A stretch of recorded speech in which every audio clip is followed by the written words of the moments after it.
I've seen people do this in real life. A homeowner wants more space, so they decide to add a room onto their house.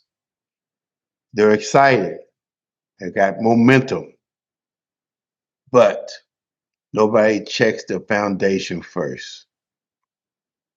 They start building up walls, framing, roofing, and for a while, it looks great.